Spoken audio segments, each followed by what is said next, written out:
Why hello there, people of... It is I, Jake!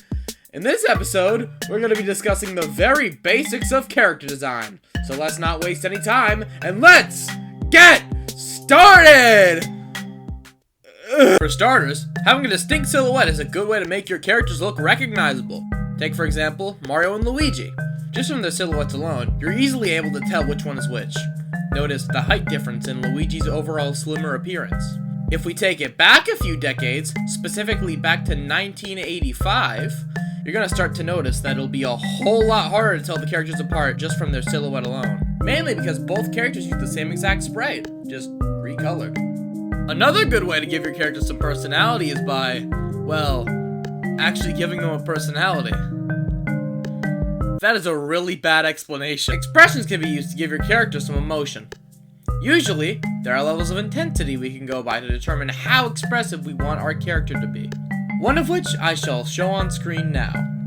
Keep in mind, it may look a tad different in your art style, but this is the way I draw somebody being concerned, nervous, afraid, or terrified respectively.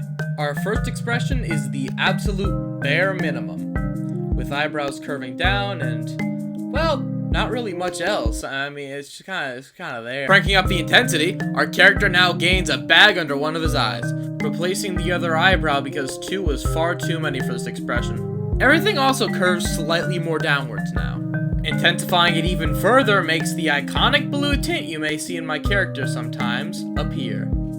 The only other notable change is that his frown now squiggles to further give off the impression that he's afraid. Now, we've made it to the extreme of this particular expression, which is pretty much just the last one, but even more. As a bonus, to further sell the feeling of pure terror, his eyes get replaced with these cartoony white circles. Now, last, but certainly not least, we're gonna be talking about shading!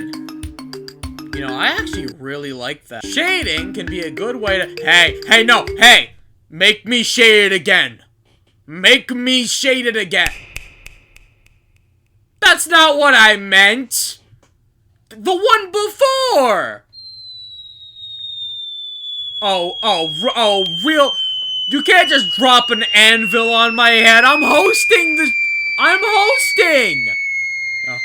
No, not again! Not again!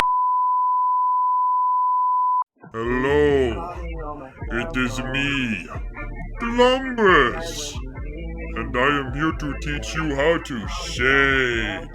Shading can be really good for depth. You can shade soft, and you can shade not soft. It is your Glumbus choice. That will be all for Glumbus's Guide to Art. Tune in next week for Glumbus.